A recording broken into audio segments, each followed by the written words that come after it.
Chaque année, à cette même époque, les producteurs font face aux difficultés d'écoulement des produits maraîchers, dédiés à bas gré.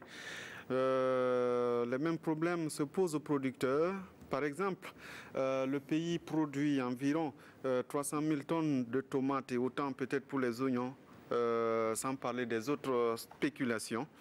Mais très peu seront transformés au Burkina. Résultat, les acheteurs dictent leurs lois avec un manque à gagner pour les agriculteurs, mais aussi pour l'économie nationale.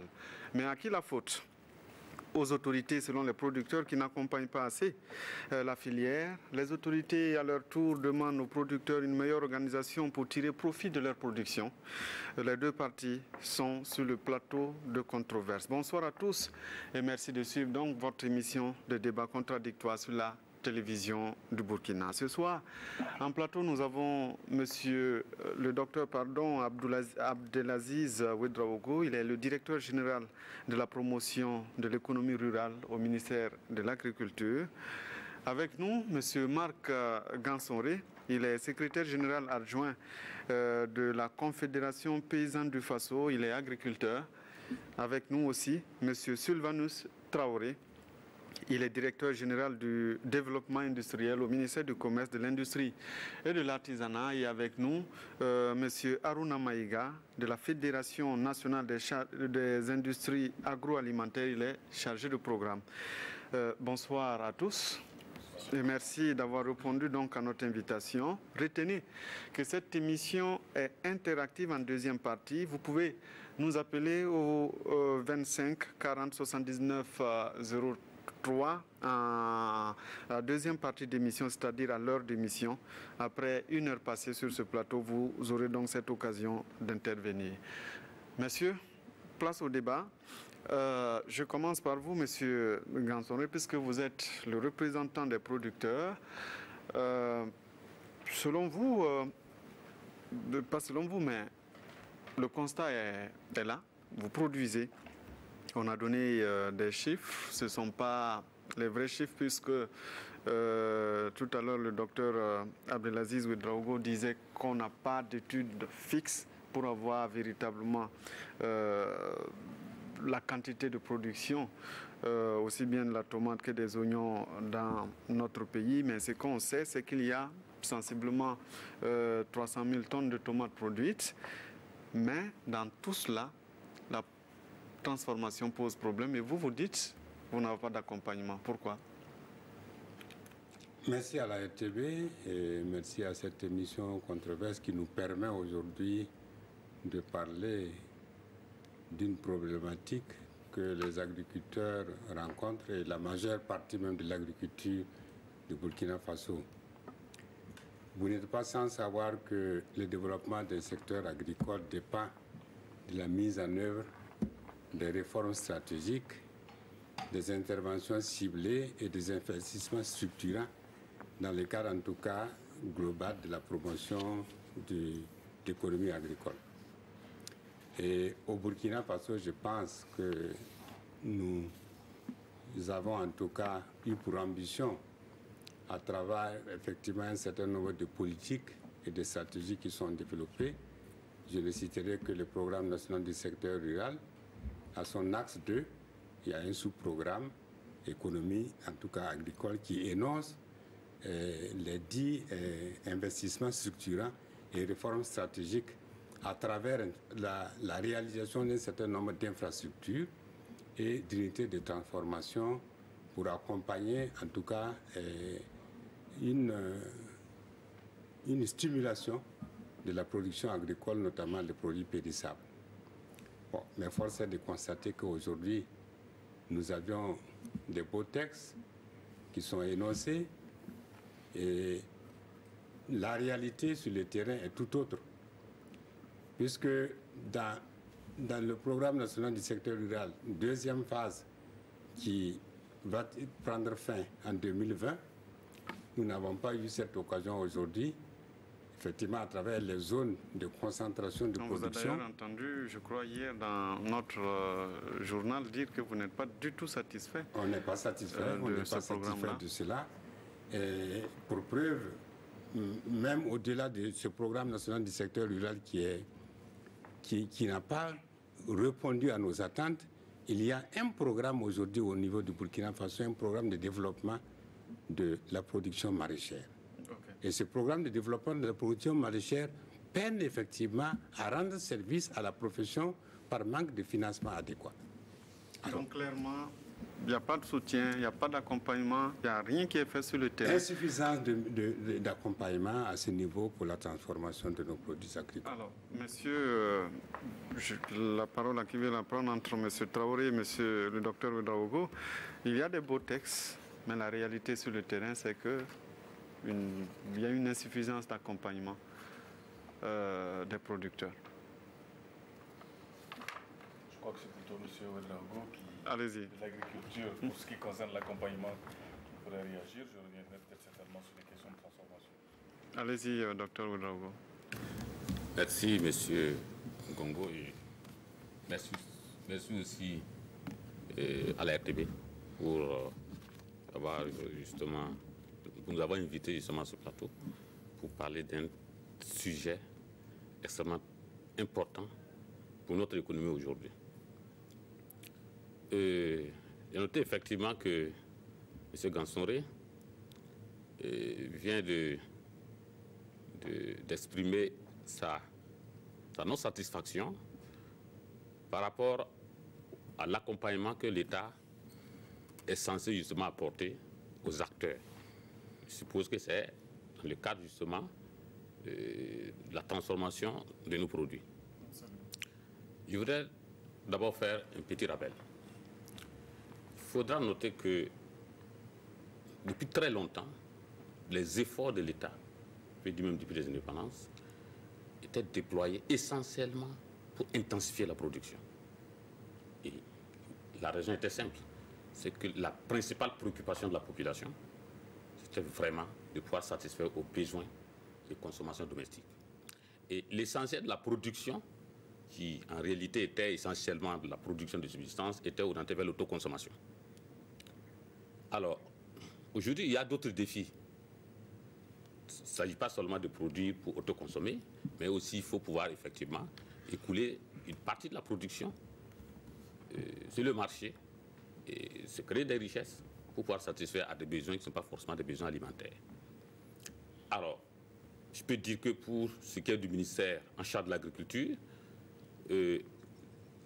l'initiative de combler le gap, c'est-à-dire les maillons qui n'étaient pas pris en compte suffisamment, tels que le moyen de la transformation et de la commercialisation, des réflexions ont été menées et il a été jugé important de mettre en place, par exemple, la Direction générale de la promotion de l'économie rurale en 2008 et qui a commencé à fonctionner en 2009 pour pouvoir effectivement assurer la promotion, la transformation et la commercialisation. Alors, au niveau du ministère,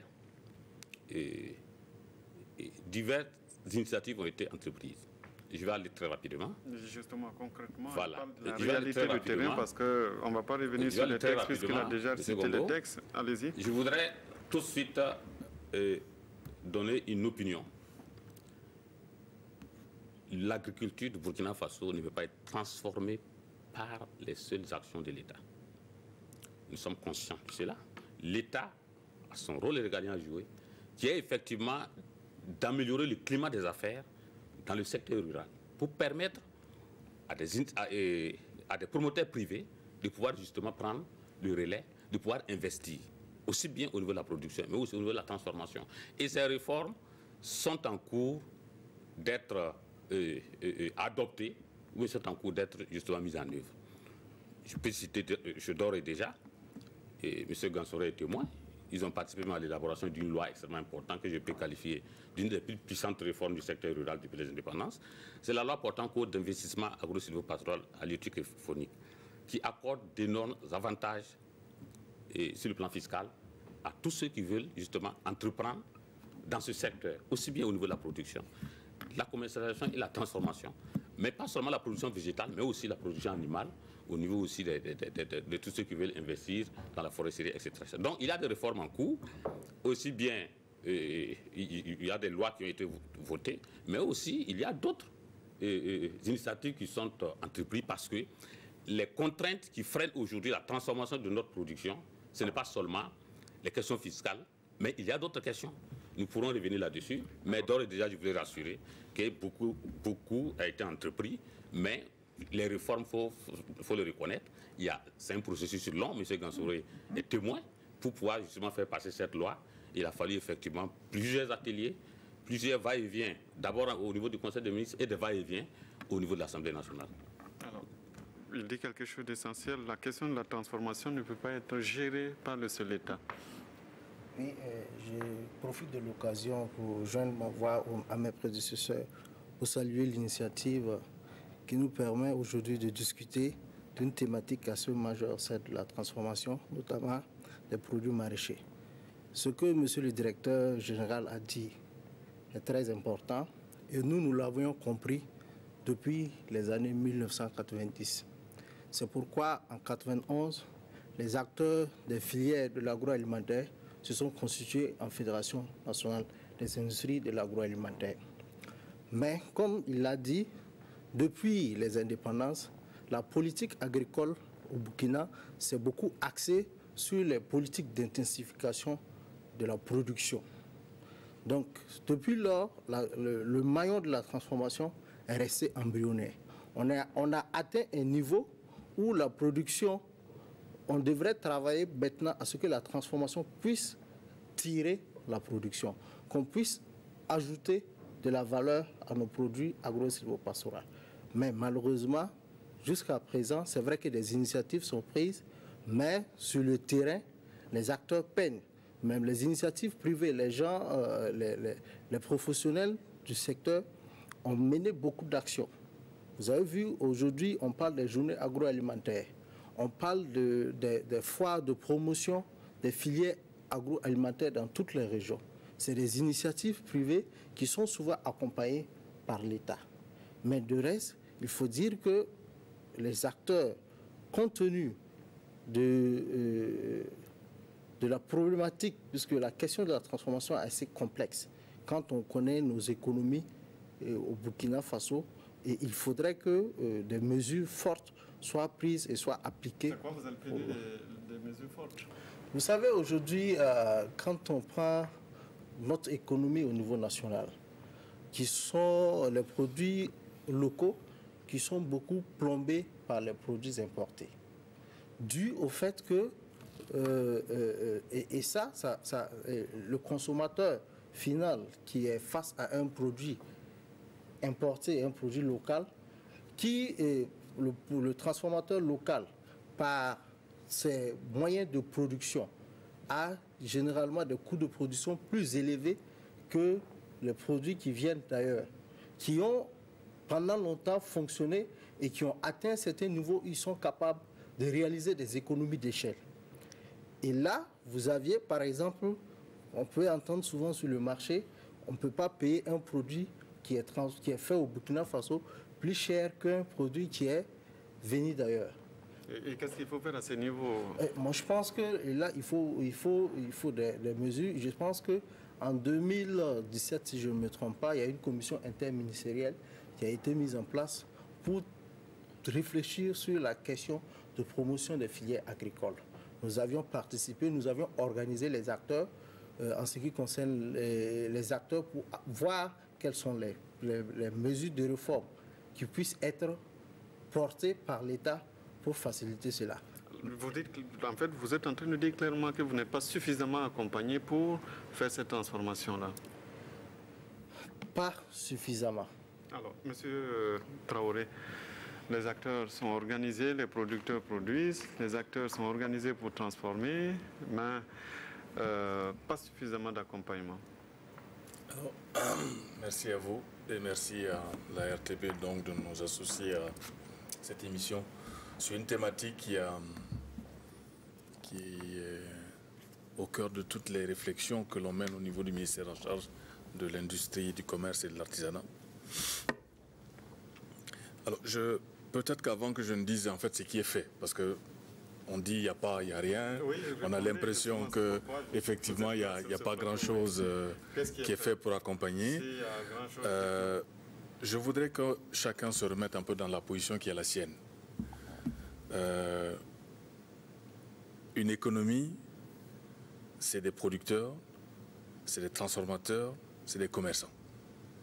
Si tout le monde veut faire, et à la fois producteur, transformateur et commerçant, il devient difficile de trouver des mesures pour accompagner les acteurs.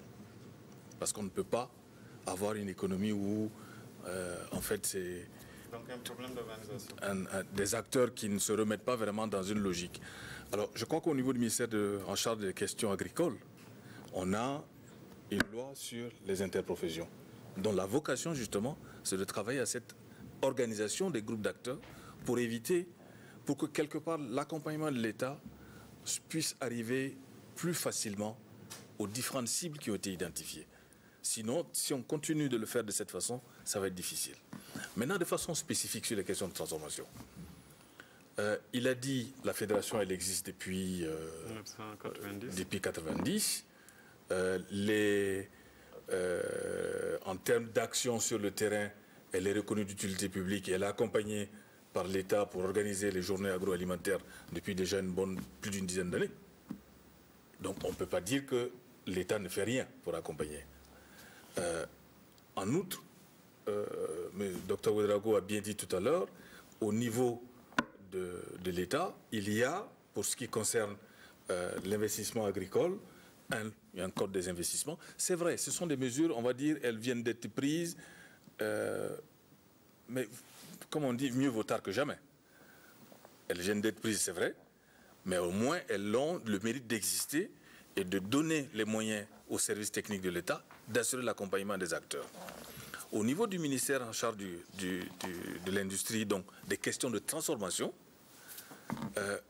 nous avons entrepris depuis 2 ans un ensemble de réformes en lien avec l'ensemble de l'activité économique. Des textes pour réguler les questions de commerce, des textes pour réguler les questions de la concurrence, des textes pour réguler les questions de production, de transformation industrielle, des textes sur la relecture du code des investissements pour justement privilégier l'investissement dans le secteur de la transformation, parce que le nouveau code qui a été adopté en octobre, le 30 octobre dernier par l'Assemblée nationale et dont les textes d'application sont passés en Conseil des ministres il y a 3 semaines, précise clairement que pour nous, tout ce qui va investir aujourd'hui dans la transformation de nos matières premières bénéficie de mesures tout à fait spéciales. L'ancien code que nous avions commençait à partir de 100 millions d'investissements pour aller jusqu'à 2 milliards, au-delà de 2 milliards. Au-delà de plusieurs milliards, vous investissez, vous aviez 4 régimes d'investissement.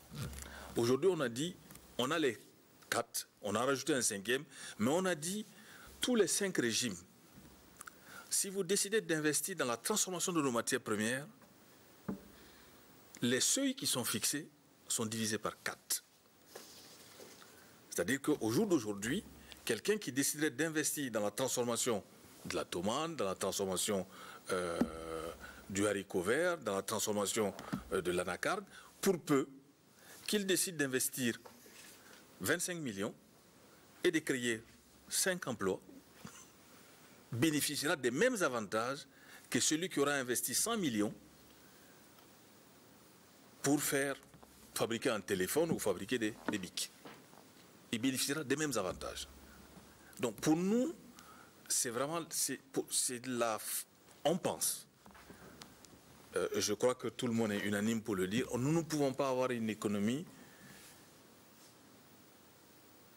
où uniquement qui ne vit que de l'import-export. C'est pas viable sur le long terme. Alors, Monsieur Ganson, je vais réagir, parce que là, Monsieur Traoré touche du doigt la question de l'organisation même du secteur, en fait. Tout le monde veut faire tout à la fois et l'État ne peut pas intervenir partout aussi. Il est bien normal que tout le monde veuille faire tout à la fois. Pour la simple raison que nous disons que nous avons eu des évolutions au niveau, dans le secteur agricole au Burkina. Dès j'ai parlé tout de suite, on a quitté l'état de l'autosuffisance alimentaire et nous sommes arrivés à la sécurité alimentaire et nutritionnelle que nous sommes en train de développer aussi. Il y a eu des étapes, et ces étapes ont amené aujourd'hui nos décideurs politiques et l'ensemble, n'est-ce pas, des acteurs concernés à parler d'une même voix et de réfléchir, voir comment on peut effectivement tirer à un certain moment donné ce secteur-là qui est stratégique pour le Burkina Faso. Alors, dès lors que nous avons quitté, même aujourd'hui, nous sommes à la sécurité alimentaire et nutritionnelle. Je parlais tantôt des stratégies qui sont élaborées, il y a des investissements structurants qui doivent être faits, mais il y a des nouveaux concepts qui sont arrivés en même temps que le passage de l'autosuffisance alimentaire à la sécurité alimentaire, notamment l'entrepreneuriat agricole. Vous ne pouvez pas, en tout cas, ignorer aujourd'hui que c'est, en tout cas, un concept qui est pris à bras le corps par nos autorités politiques pour vraiment booster la production agricole. Mais attendez, les textes sont ce qu'ils sont. Nous avons de façon concertée élaboré un certain nombre de textes, la réglementation des différentes lois qui régit effectivement les différents niveaux d'accompagnement que la profession agricole doit avoir. Mais ce n'est pas l'effort. La direction générale de l'économie, c'est un jeune même département qui est né au niveau du ministère de l'Agriculture pour accompagner cela. Mais dites-lui comment il peine aujourd'hui à avoir même un conséquent budget pour fonctionner. Il est là. Depuis 2006, nous avons fait ce plaidoyer à travers les journées nationales du paysan pour dire nous avons quitté une étape où l'État a fait un effort pour accompagner et même jusqu'à la recherche pour nous produire de la technologie afin d'augmenter la productivité de nos exploitations agricoles. C'est fait. Aujourd'hui, la commercialisation, la transformation, le marché doit tirer la production. Mais si on est là que faire des beaux textes et que l'accompagnement même en tant que tel ne suit pas ces beaux textes, on a beau travailler, on ne quitterait pas, en tout cas, le cercle vicieux dans lequel nous nous trouvons. Moi, je suis bien d'accord qu'il y a ça. Il vient de le dire. C'est tous des docteurs. Lui, il est un docteur en économie. Il sait ce que c'est. Quand vous aviez un secteur tel que celui de l'agriculture au Burkina, mais on n'a pas hésité. On n'a pas hésité. Aujourd'hui, ce secteur-là emploie combien de personnes? Voilà des points d'interrogation. Et je crois que, bon, à ce niveau, c'est vraiment de voir comment on peut, à partir... Parce que le secteur privé même aujourd'hui, c'est vrai que l'État ne peut pas tout faire. Mais il faut alléger un certain nombre, n'est-ce pas, de conditions. On va venir à cet aspect-là. Monsieur, réaction. Pour compléter un peu les éléments. Disons que, j'ai dit tout à l'heure, dans le cadre du Code des investissements, oui, la vous avez, le texte existe. Non. Là, il le dit clairement. Mais non, je suis d'accord. Les textes, ils existent.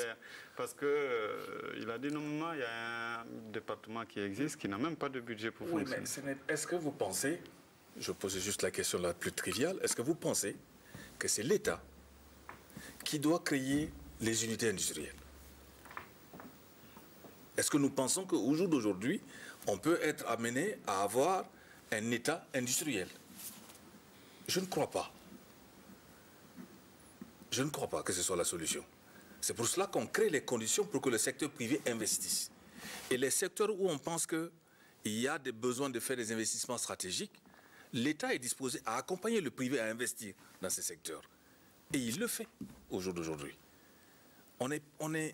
Faudrait pas qu'on ait le sentiment ou qu'on revienne à l'étape où c'est le tout État, parce que cette époque-là, je crois que aussi bien le producteur lui-même que l'industriel à travers la Fédération nationale ne va pas nous admettre que demain, ce soit l'État qui produise pour concurrencer l'industriel qui fait de la semoule de maïs, que l'État lui aussi se mette à faire de la semoule de maïs pour vendre. Je ne crois pas que ce soit ça la solution. Par contre, l'État doit créer les conditions pour favoriser l'investissement du privé, pour que justement, comme M. Gansore lui-même le dit, la transformation puisse tirer la production vers le haut. C'est ce lien production, transformation et marché qu'il faut que nous arrivions à construire. pour faire en sorte que chaque acteur, dans la position qui est la sienne, puisse jouer la partition qui lui revient. Maintenant, comme j'ai dit, l'État, lui, va au-delà de l'aspect d'élaboration des textes, de créer les conditions, d'essayer de trouver les ressources pour permettre aux services techniques de fonctionner. C'est justement de faire en sorte que là où il y a des besoins spécifiques à investir et pour lesquels au jour d'aujourd'hui, notre secteur privé ne peut pas forcément investir ou n'a pas toute la maîtrise de la contexture de l'investissement dans ce secteur, l'État puisse être celui qui donne le là, en fait, dans l'investissement. Qui veut compléter avant qu'on vienne à M. Maïga. Je voudrais revenir sur un élément que j'ai évoqué, que mon collègue du commerce vient d'évoquer. Et je suis presque sûr que M. Gansouré partage cet avis. Dans aucun pays, l'État ne peut se donner, ne peut espérer avoir les capacités d'aller installer des unités industrielles pour transformer la production. Ce n'est pas possible. Parce qu'il y a beaucoup de défis à relever, au-delà de la production agricole. Les mêmes acteurs de la production. C'est quand même le moteur de l'économie. Les mêmes acteurs de la production. Mais ce sont les mêmes, effectivement, qui sont les principaux demandeurs, par exemple, des services de santé, des services d'éducation. Aujourd'hui, au Burkina Faso, il y a 86% des actifs qui sont employés dans le secteur agricole. C'est-à-dire 86% de ceux qui sont en âge et en capacité de travailler sont employés dans le secteur rural. Imaginez-vous, c'est la quasi-totalité de la population. Souvent, je dis, en fait, c'est presque 100%, parce que si nous sommes à Ouagadougou, de toute façon, nous avons des parents qui ont des champs, et lorsqu'on va là-bas, de temps en temps, on les accompagne. Mais je voudrais qu'on comprenne une chose, et si on ne comprend pas ça, on ne va pas pouvoir s'en sortir. L'État n'a pas les capacités d'accompagner les acteurs à 100% dans la transformation. C'est pour cela, la contribution, quelque part, l'État contribue financièrement. Lorsqu'on parle justement de ces textes qui sont adoptés, ça accorde des avantages fiscaux.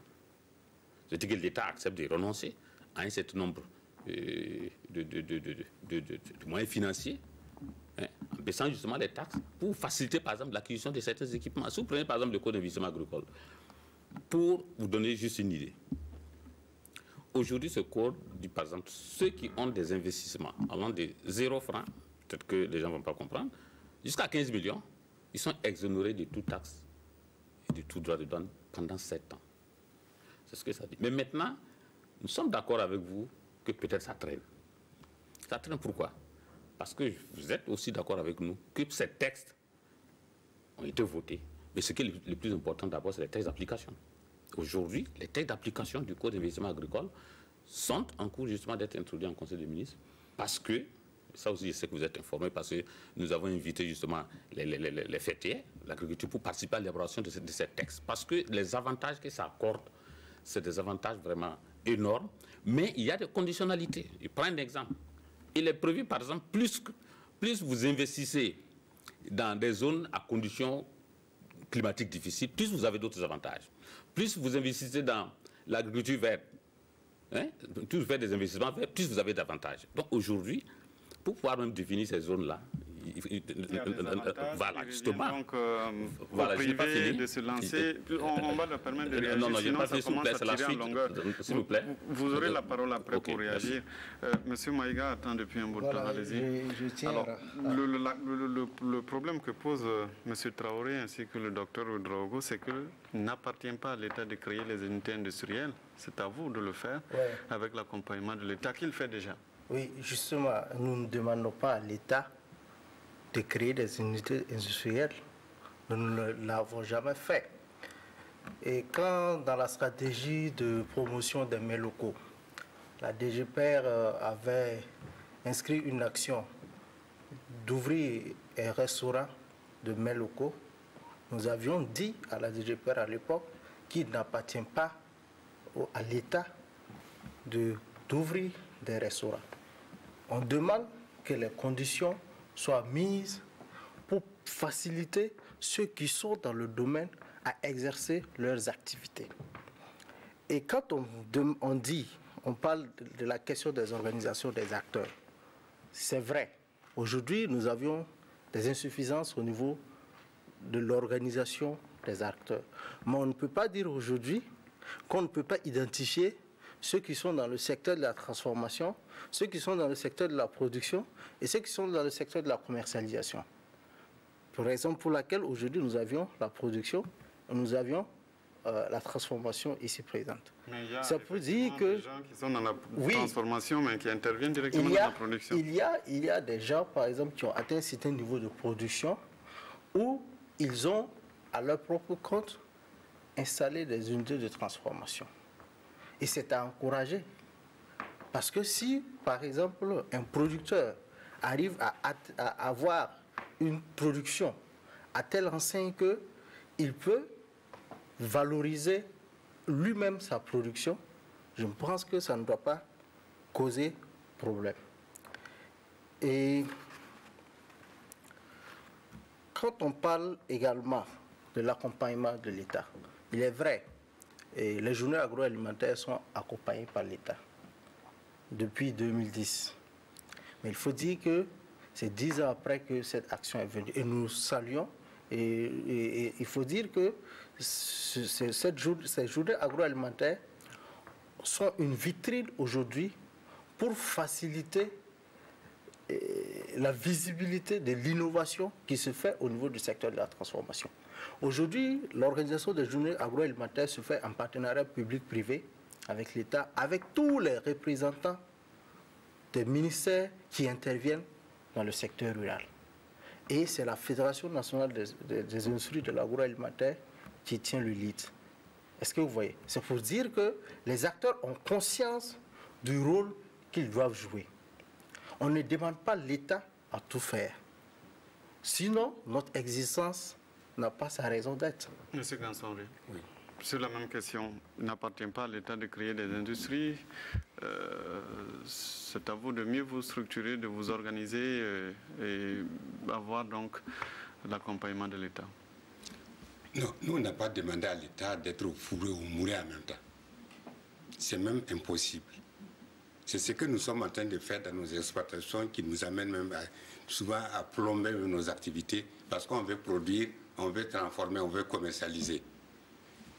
Voilà quelque chose aujourd'hui, quand on a cette volonté effectivement de discuter avec un domaine, les acteurs d'un domaine d'activité, et qu'on arrive de façon consensuelle à définir des orientations qui puissent amener l'épanouissement de cette activité, il faut se donner les moyens de les mettre en œuvre. Qui parle de production? Je parle même de la production de la matière première, je parle de la production de la matière semi-finie et le produit fini. Il y a un certain nombre de besoins qu'il faut satisfaire. Prenons par exemple le cas de l'énergie aujourd'hui. C'est vrai qu'il y a des efforts qui sont faits en milieu rural, on commence à avoir de l'électricité, même s'il y a des délestages, ce n'est pas grave, et ça existe. Il y a la question du matériel. Il faut disposer d'un matériel adéquat pour un certain nombre de produits. Il y a la question des emballages. Il y a la question même du marketing. C'est tout un ensemble. Mais est-ce que ça, c'est pas à vous d'aller le chercher? Est-ce que c'est à l'État, par exemple, de mettre à votre disposition tout cela? On n'a pas demandé ça à l'État. Mais aujourd'hui, le secteur privé, que ce soit nous, producteurs de la matière première, c'est vrai qu'il y a des efforts, mais c'est depuis quelle année ça? Depuis quand on est dans cette situation? On devait commencer par là, depuis longtemps, comme on a vu ailleurs un certain nombre de dispositifs qui ont été prises. Quelqu'un qui veut investir dans la production, dans la transformation, dans la commercialisation, l'accessibilité même au crédit est un problème. Il y a un fonds, effectivement, aujourd'hui, qui est en mouvement, qui n'est pas encore opérationnel. Il y a la banque agricole qui doit avoir le jour demain matin. Il y a le code d'investissement qui est énoncé ici. Mais depuis longtemps que l'on parle effectivement de ces instruments d'appui qui doivent venir stimuler la profession, elles ne sont pas encore mises en œuvre. Alors, Docteur, allez-y. Merci. Ça fait des années qu'on en parle, mais jusque-là, même si on annonce une banque qui doit s'ouvrir vendredi. Merci. Je suis heureux de noter effectivement que justement la banque agricole sera... Parce que la question qui est posée là, c'est l'accès au crédit. L'accès au crédit, c'est pour cela que je voudrais vraiment réagir. Que la banque agricole du Faso sera inaugurée demain par les plus hautes autorités de ce pays. Il faut dire aussi que c'était une promesse justement voilà, en 2015, c'était une promesse justement aux acteurs de mettre en place cette banque agricole. Mais nous avons estimé que la banque agricole, qui certainement, à partir d'un certain nombre de mécanismes justement qui sont en train de vouloir mettre en place, va permettre l'accès au crédit de nombreux acteurs, ne pourra pas répondre certainement à toute la demande, notamment aux petits exploitants. C'est pour cela que nous avons engagé le processus de création d'un fonds de développement agricole dont les textes doivent être adoptés très bientôt. Seront adoptés, voilà, seront adoptés. Mais M. Gongo, il faut forcément, nous sommes comme en République. Et le ministère de l'Agriculture ne peut pas se lever créer voilà, un fonds. Il y a tout un ensemble de réglementations pour le faire et ça doit être adopté en Conseil des ministres, puisque ça engage des ressources. Et nous voulons vous rassurer, nous n'allons pas citer les acteurs qui sont déjà prêts à nous accompagner. Et je ne voudrais pas aussi vous dire qu'en réalité, je viens d'une rencontre justement entre le ministre et puis un acteur, et puis un PTF, voilà, un partenaire technique et financier qui s'est déjà engagé justement à abonder ce fonds de développement agricole pour permettre justement aux petits exploitants de pouvoir accéder au crédit. Je reviens sur des aspects extrêmement importants. Je disais tantôt que l'État ne peut pas tout faire. Mais ça ne veut pas dire que l'État ne fait rien actuellement sur le plan même, au-delà des textes, l'accompagnement même, direct sur le terrain. Aujourd'hui, l'État le fait. Je peux vous citer des exemples. Pêle-mêle. Nous avons estimé qu'en attendant effectivement que l'environnement des affaires s'améliore au niveau du secteur rural, à partir des textes que le gouvernement adopte, aussi bien au niveau du ministère de l'Agriculture qu'au niveau du ministère du Commerce, parce que ce qui a été adopté au ministère du Commerce aussi intéresse un certain nombre d'acteurs aussi du secteur rural. En attendant cela, nous ne pouvons pas être insensibles justement au fait qu'il y a la tomate, je prends un exemple, que nos parents produisent et qui ils ont des difficultés justement à les écouler ou bien à les transformer. Donc, il y a des initiatives pour permettre justement aux associations de femmes, de jeunes, etc., qui sont dans les grandes plaines de production, comme ce qui se fait avec Edo, justement, voilà, de pouvoir accéder à des petites unités de transformation. Vous avez vu les transformatrices de tomates de choses dont les toits avaient été emportés en temps, vous vous rappelez?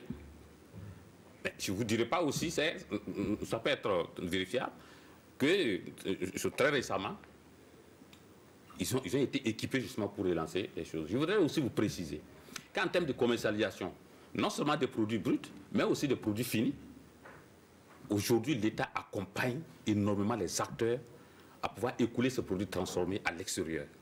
Le ministère du Commerce est là, à travers l'APEX notamment, et les acteurs sont témoins que la plupart des grandes foires, les grands salons organisés au niveau international, les acteurs sont accompagnés par l'État pour y prendre part. Je vais citer l'exemple récent, les deux exemples récents pour vous dire. À Abidjan, au Sahara, il y a cela 2 ans, le stand du Burkina qui a regroupé où les transformateurs et les transformatrices sont allés avec 15 tonnes de produits transformés. Le 3e jour du salon, tout a été écoulé et le stand de Burkina a été déclaré le meilleur stand. Récemment, au Savgri, au Tchad, où le chef de l'État lui-même a personnellement pris part, justement. Et avant l'arrivée du chef de l'État, le stand de Burkina était le seul stand où il n'y avait plus rien. Pour dire que, quelque part, il y a de l'accompagnement. C'est pour cela que ces produits sont de qualité et qu'à l'extérieur, ça se vend très facilement. Aujourd'hui, peut-être qu'on n'arrive pas à voyager avec de la quantité suffisante. Monsieur Maïga, oui, avant qu'on vienne à M. Traoré. Nous sommes vraiment heureux d'entendre un peu la reconnaissance de la direction générale de la promotion de l'économie rurale sur le mérite des acteurs pour avoir mis sur le marché des produits de très bonne qualité. C'est bien de souligner que c'est de l'accompagnement de l'État. Mais il faut aussi souligner que c'est de l'abnégation des acteurs. Parce que quand on parle d'unité industrielle, en réalité, c'est un ensemble, c'est un tout. Aujourd'hui, pour la question de la transformation, prenons le cas des ressources humaines. Depuis longtemps qu'on produit, quelles sont les filières de formation qui sont développées dans nos universités et dans nos écoles professionnelles pour permettre aux petites et moyennes entreprises qui essaient de se créer, de disponibiliser des compétences internes pour valoriser leur potentiel. Aujourd'hui, par exemple, ce n'est que maintenant que les choses se créent. Quand vous prenez, par exemple, au niveau de l'université, il y a le département de la technologie alimentaire. Aujourd'hui, par exemple, il y a des initiatives pour valoriser cela. Mais je vous dis que pour un industriel, pour quelqu'un qui a une unité de transformation à mettre en valeur, c'est difficile de trouver quelqu'un, un cadre moyen pour le secteur, en fait. Et les étudiants qui se forment, et compte tenu de ces moyens, parce qu'il faut dire que les gens se battent, compte tenu de ces moyens, quand l'étudiant, ce diplômé arrive à un certain moment, il préfère être professeur de l'agroalimentaire dans le lycée professionnel, ce qui est bien aussi parce qu'il va former d'autres. Mais l'unité qui est là perd un personnel qui devrait pouvoir capitaliser pour son activité. Il y a, M. Gansonré a parlé de la question des emballages. Aujourd'hui, c'est vrai que beaucoup d'initiatives sont prises par l'État pour résoudre ce problème, notamment l'organisation de la foire multisectorielle que nous avions eu à participer, des emballages qui s'est organisé en 2017, si je ne me trompe pas. Mais jusqu'alors, nous attendons véritablement, parce qu'aujourd'hui, nous avons des produits de qualité, des produits de très bonne qualité, mais qui souffrent. Rien que la semaine passée, quand j'étais dans la région du centre-ouest, une association de dames qui travaillent dans le domaine de la transformation des tomates sont venues me voir. Que comment, parce que eux, ils transforment de la tomate. Et leur produit peut durer 1 année. Mais ils ont un problème parce qu'ils utilisent des emballages, je ne veux pas dire le nom, d'un produit sur lequel il y a le nom qui est inscrit dessus. S'ils le mettent dedans, le produit fait 1 année sans problème. Mais souvent même, ils ont des problèmes de disponibilité de ces emballages. Donc voici une problématique qui limite un peu l'élan que les producteurs et que les transformateurs prennent. Monsieur Traoré. Alors, moi j'aimerais dire une chose. Je n'aime... Bon, quand j'ai ce genre de débat, je préfère souvent ne pas toujours tout le temps regarder dans le rétroviseur. Parce que je crois qu'on arrive... Chaque fois qu'on fait un pas, c'est parce qu'on a regardé ce qu'il y a derrière, les insuffisances qu'il y a eu, qu'on fait le pas pour avancer. Absolument. Mais si nous évertions à dire pourquoi est-ce qu'il y a 20 ans, pourquoi est-ce qu'il y a 10 ans, pourquoi il y a 15 ans, il y a des choses qui n'ont pas été faites. Elles n'ont pas été faites. Aujourd'hui, il y a des choses qui sont faites. Est-ce que ces choses-là peuvent nous permettre de passer un pas? Je crois que c'est comme ça qu'il faut regarder le problème. La question des équipements, la question des emballages, la question du financement, d'accord, la question de l'accès au marché. Parce que ce qu'on ne dit pas souvent, même quand on dit on fait de la transformation, quand vous allez dans nos rayons alimentaires, qu'est-ce qui se passe? On ne voit pas de nos produits transformés. On en voit très peu. Les grandes surfaces, on en voit très peu à cause de la question de l'emballage, à cause des questions, quelquefois aussi de qualité. Et là, le ministère a dit, nous, notre rôle sur les questions de qualité, à travers la norme, nous allons créer une norme Burkina pour faire en sorte que les produits qui sont labellisés puissent au moins pouvoir accéder au marché. Nous avons également dit, à l'occasion de la dernière journée de l'industrialisation de l'Afrique, que nous avons célébrée en début décembre 2018, nous avions décidé de dire pourquoi est-ce que les autres arrivent à vendre? C'est parce qu'ils ont une bonne force de vente. Donc ça veut dire qu'il y a des gens qui travaillent en arrière-plan sur les questions de présentation des produits, sur la question de la communication autour des produits. Nous avons dit, OK, on a des Burkinabés qui sont dans ces circuits-là, qui font du bon travail pour leurs employeurs et qui ont créé une association au niveau national. Nous avons dit, le ministère souhaite passer un accord avec vous pour que vous nous aidiez à communiquer autour de nos produits transformés, les produits burkinabés transformés, pour qu'elles se retrouvent sur les marchés. Et on y travaille. Sur la question du financement, comme il a dit, il y a les banques, il y a les banques commerciales classiques, à travers le mécanisme qui a été mis en place par la banque, avec la Banque centrale, pour faciliter justement le financement des PME. Donc il y a des initiatives. L'État, pour encourager la consommation lui-même, la consommation des produits nationaux, a pris une décision en 2017 pour obliger, je dis bien, j'utilise bien le terme, pour obliger nos administrations à acheter d'abord des produits nationaux. En 2018, le bilan que nous avons fait au niveau du ministère, on a acheté pour 29 milliards. C'était un premier pas. On va dire que ce n'est pas suffisant, oui, mais c'est un premier pas. Donc, on a acheté des produits manufacturés, des produits agricoles, pour les besoins de nos cantines, pour le besoin du fonctionnement de nos administrations, pour justement faire en sorte que, quelque part, c'est ce que l'État peut faire pour accompagner ces mécanismes-là. Et au-delà de ça, on a dit, OK, maintenant, il y a aussi un problème qui se pose. C'est que si vous encouragez la transformation, et que dans le même temps, les mêmes types de produits sont importés, dans des conditions qui ne respectent pas toujours les règles. Donc on a dit, on va créer une structure, qui est la brigade mobile de contrôle, la BMC, pour faire en sorte que, justement, on puisse lutter contre tout ce qui ne respecte pas la réglementation. On n'empêche pas les gens de vendre. Mais on dit, si vous voulez vendre, respectez ce que prescrit la loi. Vous voulez transformer, il y a un cahier de charges pour faire la transformation, respectez ce cahier de charges. Pour que quelque part, nous ayons des produits de qualité sur notre marché et que le consommateur, parce que quoi qu'on dise, hein, c'est nous tous qui sommes consommateurs. Et quand nous allons dans une boutique pour acheter un produit, au-delà de la question de l'argent, on regarde la question de la qualité. Et donc, on est bien obligé. Donc, ce sont des choses que, au niveau du ministère, on essaie de promouvoir pour que, à partir de maintenant, je ne dis pas qu'on va régler tous les problèmes, mais au moins qu'on puisse faire un premier pas. Demain, on fera un deuxième, et ainsi de suite. Monsieur Gansonri, ce sont des pas, premier pas, un deuxième pas, pour pouvoir avancer. Non. Nous n'avons pas dit qu'il n'y a pas d'efforts qui sont faits.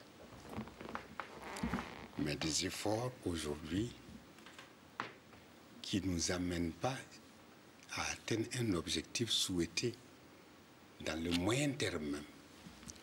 Je prends simplement la question, par exemple, de la tomate, où nous avons ce potentiel de production d'environ 300 000 tonnes de tomates par campagne. Le produit, il est sort brut de ce pays pour les pays côtiers. Environ 36 000 tonnes sont exportées. Est-ce qu'on peut me dire aujourd'hui, pour la transformation même de ce produit-là, qu'est-ce qui est fait comme transformation ici au Burkina? En dehors de la transformation primaire que les groupes de femmes font, cités, accompagnés par la DGPR sur le territoire national, la transformation primaire qui est faite au sein des exploitations agricoles familiales. Et je vous disais tantôt quelles sont les difficultés auxquelles ils sont confrontés pour non seulement faire sortir une bonne traçabilité du produit, parce que le docteur parle de la qualité. Aujourd'hui, il y a un effort considérable qui doit être consenti. Regardez par an, juste, ça fait pour l'export de ce produit environ 50 milliards que le Burkina engrange à travers effectivement cette seule spéculation. La tomate. La tomate. je ne parlerai pas de l'oignon. Mais la transformation de ce produit aujourd'hui, ce qui est exporté sur le marché international, c'est le noix de cajou, c'est la mangue, c'est les noix de qualité, et c'est le sésame. Mais la production maraîchère, là, vous savez combien ça fait vivre de personnes au Burkina Faso ici? Et c'est les femmes, c'est les jeunes dans les exploitations qui sont dans la production, dans la commercialisation, dans les marchés locaux de ce produit. Même l'exportation, ce n'est pas organisé. Cette année, nous avions signé, moi, mon organisation a signé un contrat de production de 3000 tonnes d'oignons, où nous avons fait un contrat tripartite. Institution de microfinance, acheteurs, nous producteurs. On a exécuté ce marché.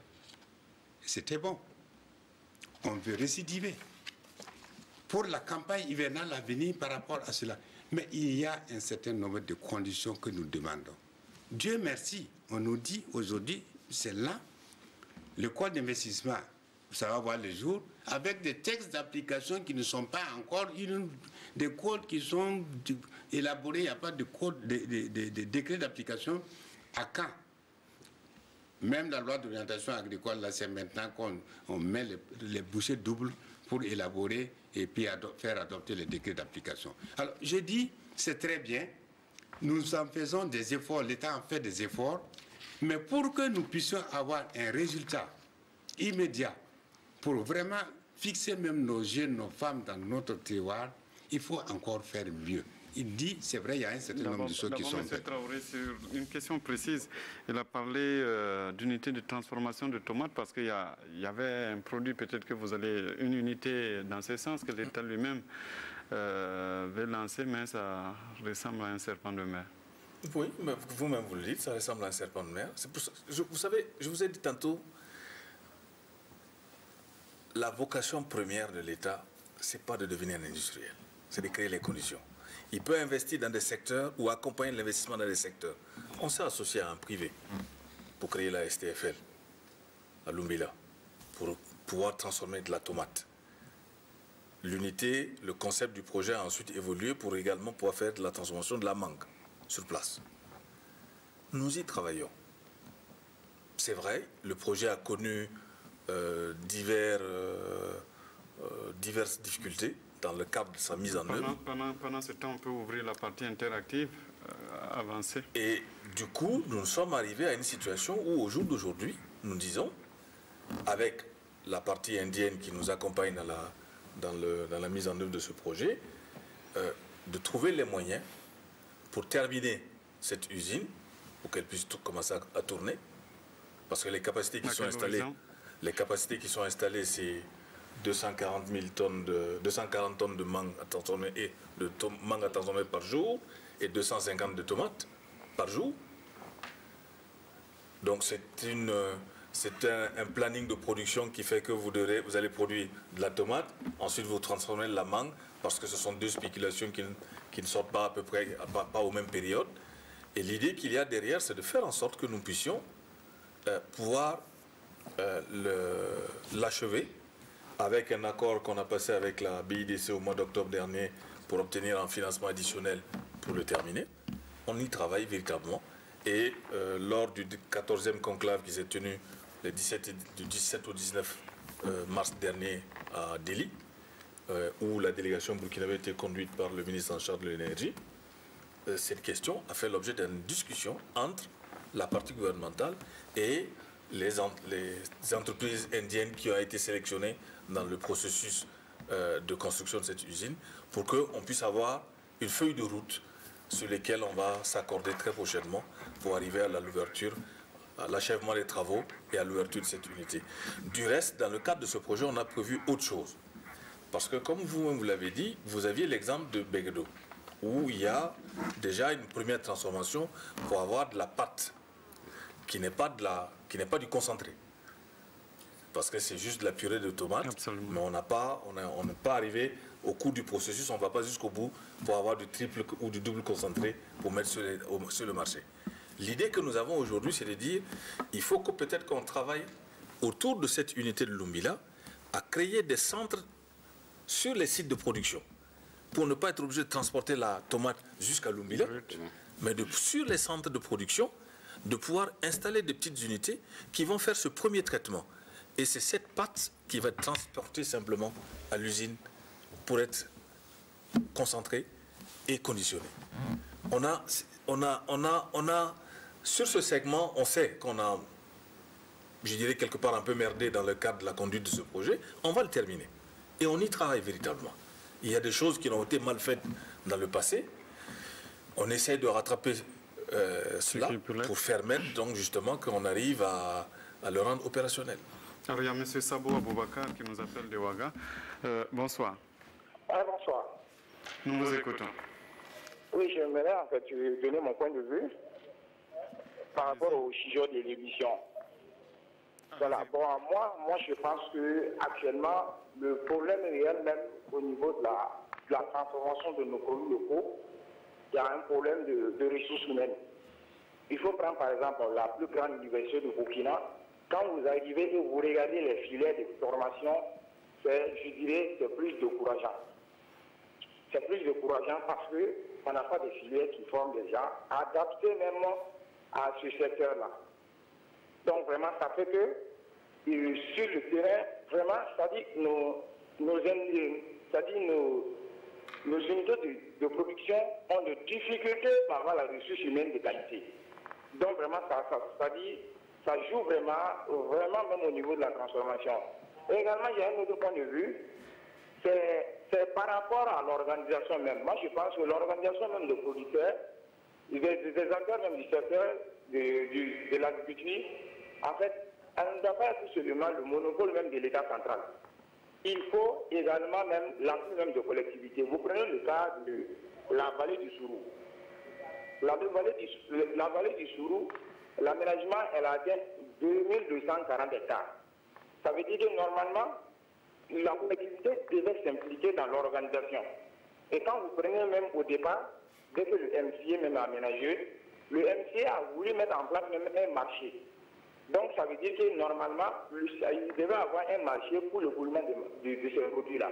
Mais ce que nous avons remarqué, les statuts, il y a des acheteurs étrangers qui viennent. Quand ils viennent, ils contactent nos producteurs là en privé. Donc quand c'est comme ça veut dire qu'il n'y a pas une organisation. Donc moi je pense que les maires en fait doivent aussi intervenir dans le secteur. Voilà, c'était ça mon point de vue. Merci M. Sabo. Je vous en prie. Réaction, docteur Ouedraogo. Merci. La deuxième partie de la question, d'abord. Oui, ok. Sur l'organisation des acteurs. Absolument, avec l'implication des collectivités. Exactement. Je voudrais tout à fait dire à M. Sabo que les propositions qu'il fait, c'est des propositions pertinentes. Je dis aussi qu'effectivement, dans la mise en place de différentes filières, au niveau des différentes filières, les différents services déconcentrés de l'État et les collectivités sont impliqués d'une manière ou d'une autre dans la mise en place justement des interprofessions. Et aussi, certains investissements qui sont faits, notamment au niveau des plaines exploitées, etc., certains investissements, pour ne pas dire la plupart des investissements qui sont faits, il y a un comité de gestion généralement qui est mis en place, et ce comité de gestion sont essentiellement pilotés justement par le premier responsable justement des communes, pour dire que le rassurer, mais il faut aussi reconnaître que la question d'organisation des acteurs c'est extrêmement difficile. C'est que il y a en tout cas les exemples sont nombreux. Il a des... Parce que la commercialisation dont il parle, si c'est mieux structuré, l'État peut en tirer bénéfice aussi bien. Justement, c'est pour cela justement la loi qui était évoquée, la loi 050 2012 sur les interprofessions, c'était essentiellement pour justement les organiser en interprofession, impliquant tous les maillons et qui se concertent généralement pour justement pouvoir résoudre certains problèmes justement. Il y a peut-être un secteur qui marche bien, par exemple les producteurs de coton qui sont tellement bien structurés, organisés, avec un prix plancher pour tous. C'est un exemple vraiment à saluer. Nous prenons chaque fois l'exemple sur le secteur du coton. Vous voyez, le secteur du coton a connu un choc sur le plan même de sa gouvernance. Vous voyez, l'État a très facilement entre griffes, arbitré dans la mise en place de différentes structures, depuis les villages jusqu'au niveau national.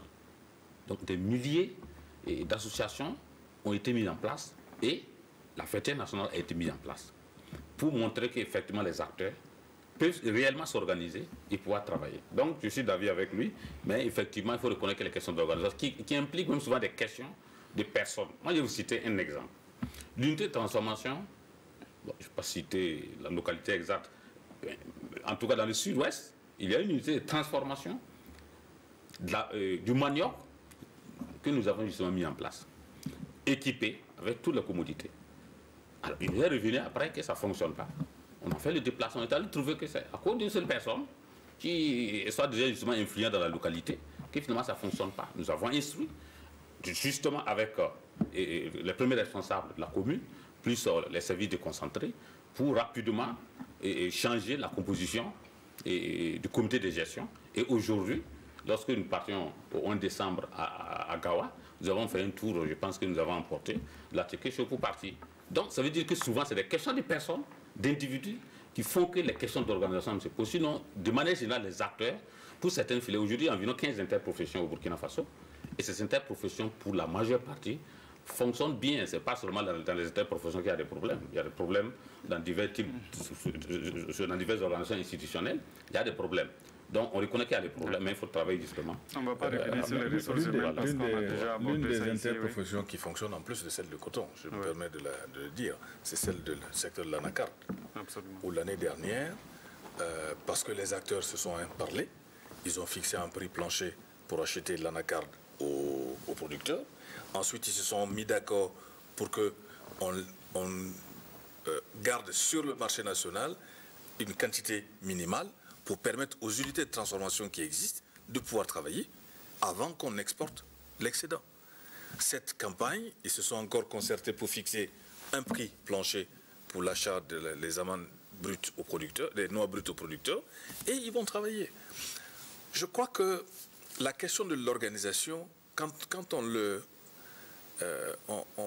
l'aborde, quelquefois c'est difficile quand les intérêts individuels prennent le pas sur les intérêts collectifs. Et c'est un peu ce que le Dr Ouedraogo vient de dire. Quand un individu prend une organisation en otage et que les autres acteurs ne puissent pas réagir, à partir de ce moment, il devient difficile. L'État peut donner les instructions, peut donner les orientations, mais dans la pratique de tous les jours sur le terrain, ça devient plus difficile. Monsieur Gansonré, là c'est votre responsabilité qui est interpellée.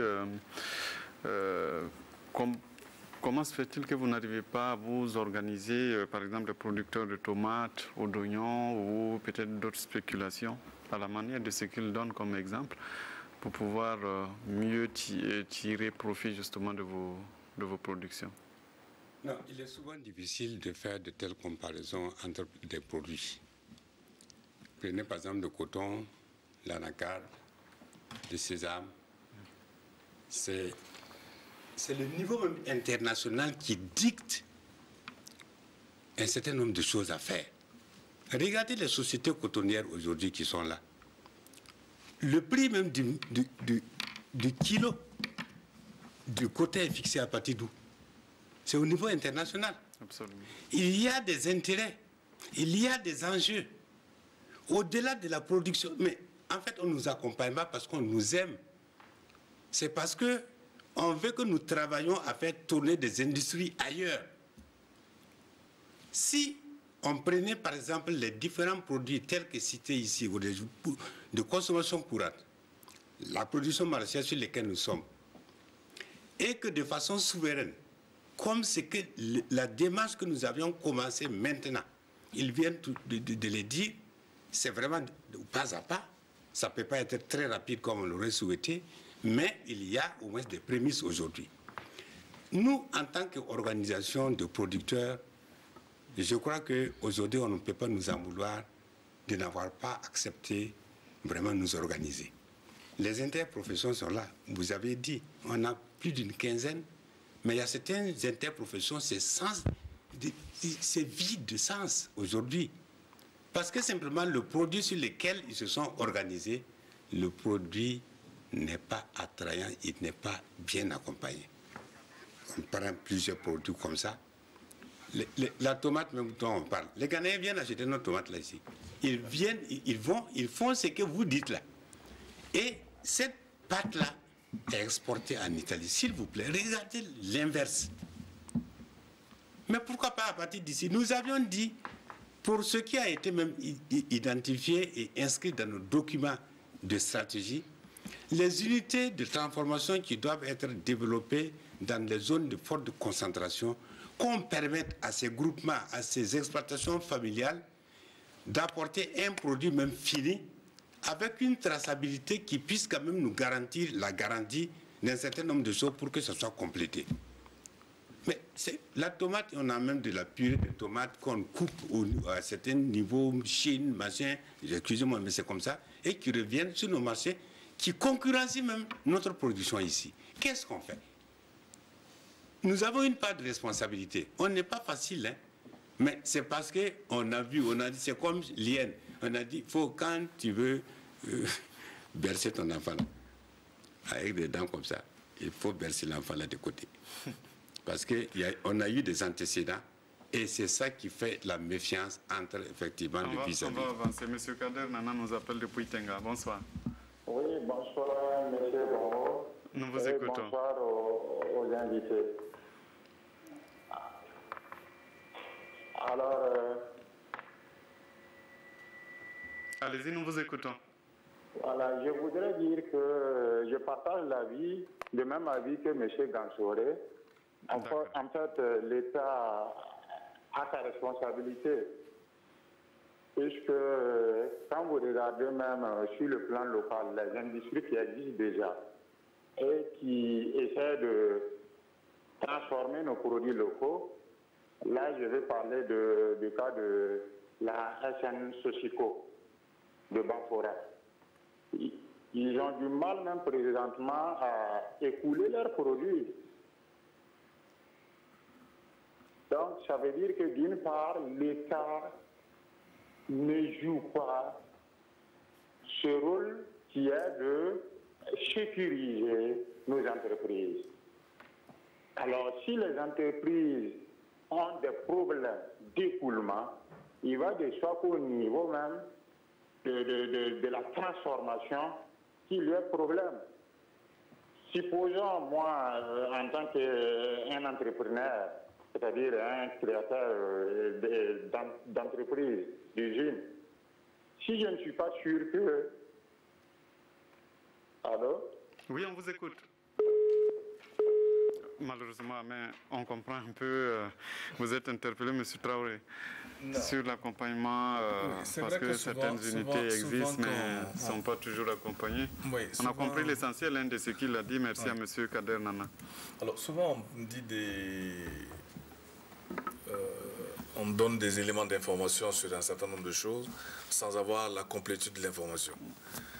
C'est vrai, la SN Sosico, comme d'autres unités, connaissent de façon cyclique des problèmes d'écoulement de leur production en lien avec le fonctionnement, comme M. Gansel l'a dit, du marché international, qui va fluctuer en fonction d'un certain nombre de choses et qui vont faire que nous ne pouvons pas assurer l'écoulement de ces produits. La Sosico produit à peu près le tiers des besoins du marché national. C'est un tiers des besoins du marché national, chaque année. C'est vrai que c'est difficile de comprendre qu'une société ne produise qu'un tiers du besoin du marché national et ne puisse pas écouler sa production. Parce que normalement, elle devrait pouvoir le faire.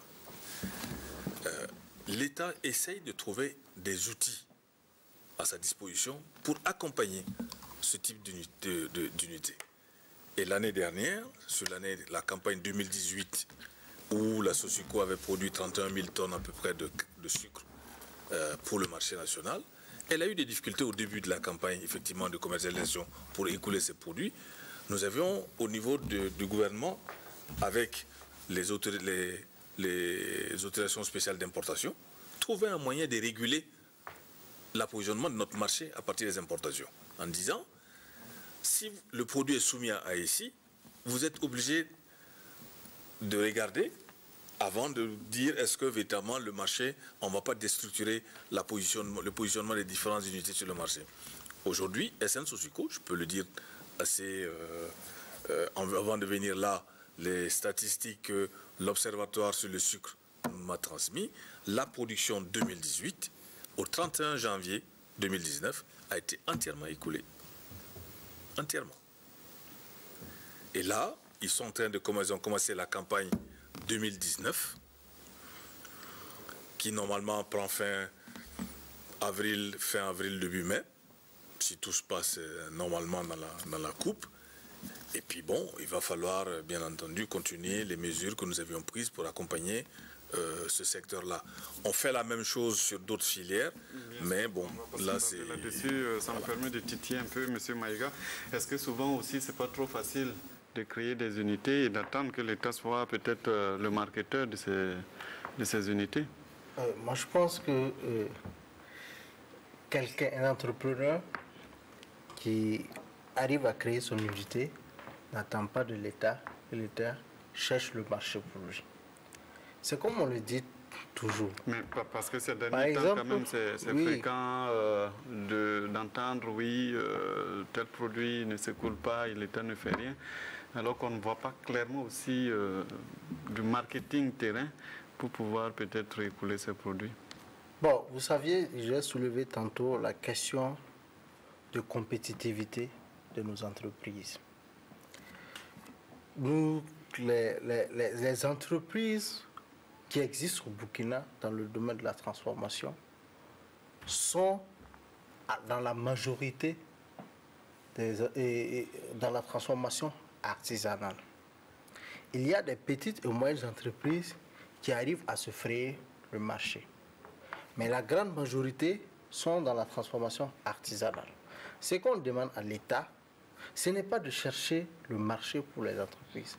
Vous saviez, monsieur Sylvanus a parlé tantôt de la question du dynamisme de l'économie. Pour que les entreprises nationales arrivent à un certain niveau, pour concurrencer un tant soit peu les produits qui viennent d'ailleurs, il faut un certain nombre de mesures. Nous saluons justement la mesure prise pour la consommation des produits locaux à travers les grandes manifestations organisées par l'État. Vous aviez donné un chiffre qui est de 29 milliards. Nous serions bien si on nous disait sur la quantité, sur le total qui a été fait, qui a été acheté. Parce que c'est là aussi que se trouve, parce que les acteurs se plaignent également de la mise en œuvre de cette mesure-là. Parce que nous allons dans des rencontres où on voit toujours des rencontres où on peut facilement avoir des produits locaux, où on voit toujours des produits qui ne viennent pas du marché local. Est-ce que vous voyez? Donc, c'est là toute la problématique. Quand une mesure est prise, c'est vrai que c'est un début. Toute chose, il y a des insuffisances et on salue d'ailleurs l'étude. Vous êtes en train de dire tout simplement que les produits qui sont achetés, qui sont comptabilisés, ne sont pas forcément produits au Burkina, c'est ça? Non, je dis... Il y a un chiffre qui a été donné. Les 29 milliards. Les 29 milliards. On aimerait sur un total de combien? Parce que nous avions également des participants à des manifestations où nous voyons le plus souvent des produits qui ne sont pas locaux. Alors que certains produits locaux pourraient remplacer ces produits-là. 30 secondes de réaction avant qu'on prenne M. Bilan. En fait, vous avez raison, mais je voulais juste attirer votre attention sur un élément important. Et les directives et l'arrêté qui ont été signés par son Excellence Monsieur le Premier ministre, c'était de dire d'acheter prioritairement des produits nationaux. Il n'est pas interdit d'acheter des produits extérieurs. Je prends juste un petit exemple. Le riz, aujourd'hui, les besoins au niveau national du riz, c'est 600 000 et quelques tonnes. Nous ne produisons qu'à peine 300 000 tonnes. Donc on ne peut pas ne pas acheter du riz de l'extérieur. Donc ne soyez pas surpris d'aller à un dîner et puis trouver du riz importé. Donc c'est juste attirer votre attention sur cette question. D'accord. Monsieur Salif Lompo nous appelle de Bilanga. Bonsoir. Oui, bonsoir. Nous vous écoutons. Merci. Moi, je voudrais intervenir par rapport à la tomate. Allez-y.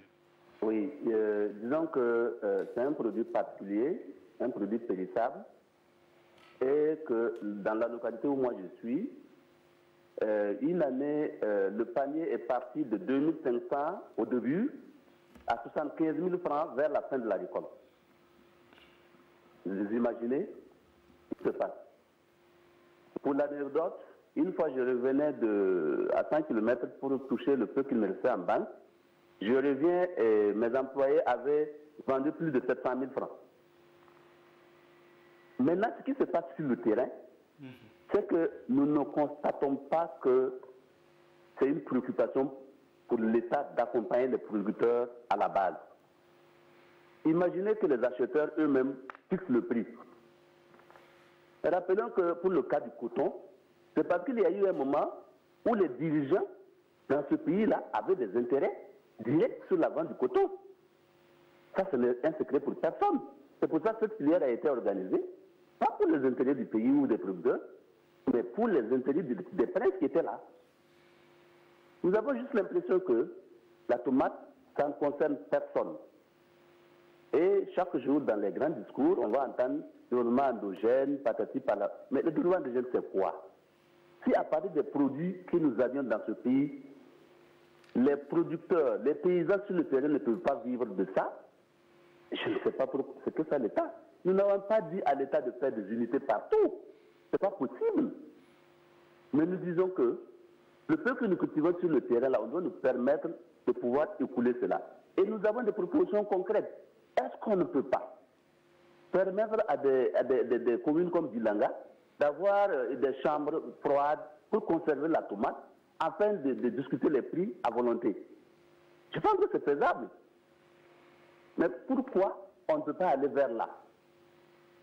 Et on laisse les paysans. Mais en plus de cela, il y a un autre problème qui est là. Le fait qu'on ne les organise pas, les paysans rentrent dans le lit du barrage, ils cultivent. Les barrages sont en train de s'enlacer. Et un jour, on dira que voilà, les barrages il n'y a plus d'eau.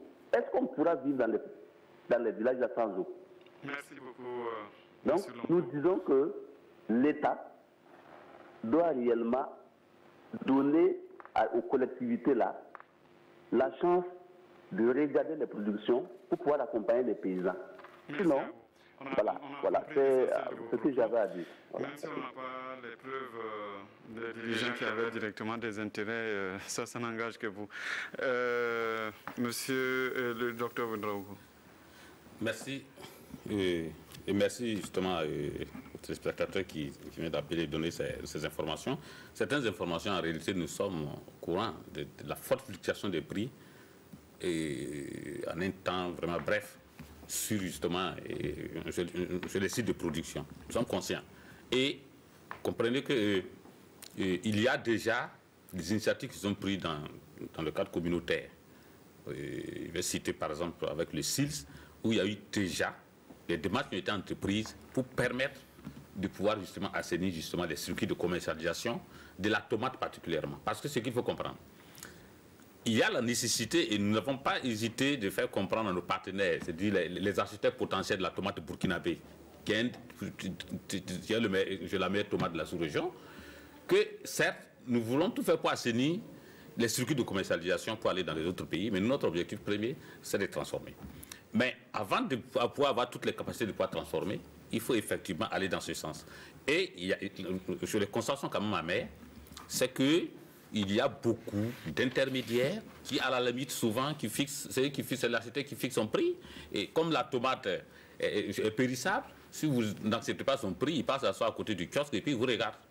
Donc le prix peut passer justement de 75 000 francs et la tombe pour tomber. Donc c'est une réalité, mais il y a un problème. C'est la question de l'organisation. Maintenant, je voulais profiter, donner quelques informations quand même qui peuvent être rassurantes. Très rapidement. Voilà. Dans le cadre de l'accompagnement de la maraîchiculture. Aujourd'hui, dans le cadre du PNDS, l'État burkinabé a pu mobiliser de nombreuses ressources. Je pense que M. Gansore est informé justement de cela. De nombreuses ressources justement pour orienter ça essentiellement sur la transformation au niveau justement des zones de production. Vous avez tous suivi le lancement du PAPFA, le grand projet de financement du FIDA, qui va intervenir dans le Grand Ouest. Beaucoup de monde au bassin, et de cascade et extensible au sud-ouest. Essentiellement, il y a 3 filières, les céréales et autres, et puis les sésames, mais aussi tous les produits maraîchers sont concernés par cet aspect. Et au même moment, il y a un projet qui a été formulé sur le financement de l'AFD pour répondre un peu à la question que vous avez, que vous avez posée par rapport à l'écoulement de 3000 tonnes justement de choses. Il y a un projet d'agriculture contractuelle qui vient d'être lancé. Très récemment, à peine 10 jours de cela, les accords de financement ont été signés au niveau des BDFID. C'est essentiellement justement pour pouvoir résorber en réalité ces questions. En agriculture, on n'a pas le temps de dérouler tout le contenu du projet, mais c'est pour faire en sorte que tous ceux qui seront ciblés par ce projet ne devront plus produire avant de savoir où est-ce qu'ils vont les vendre. Ce serait justement une production organisée avec, en tout cas avec des partenaires, etc. Et chacun connaît les thèmes du contrat, etc. Je ne veux pas citer aussi d'autres projets avec l'Union européenne. Voilà. Je peux vous assurer qu'aujourd'hui, la tendance justement au niveau de l'État, c'est d'orienter beaucoup de financements avec l'appui des partenaires vers justement ces questions de transformation. C'était là le docteur Abdelaziz Ouedraogo, directeur général de la promotion de l'économie rurale. Il était sur ce plateau pour représenter le ministère de l'Agriculture. Avec nous aussi M. Marc Gansonré, secrétaire général adjoint de la Confédération paysanne du Faso. Il est agriculteur et il était avec nous. M. Sylvanus Traoré, directeur général du développement industriel au ministère du Commerce, de l'Industrie et de l'Artisanat. Avec nous aussi, il y avait M. Aruna Maïga de la Fédération nationale des industries agroalimentaires. Il est chargé de programme. Merci à vous d'avoir participé, de nous avoir suivis. Merci à toute l'équipe technique, à l'équipe d'animation. Tout à l'heure, vous avez rendez-vous avec Christine Koulibaly pour la dernière édition. Bonne suite de programme.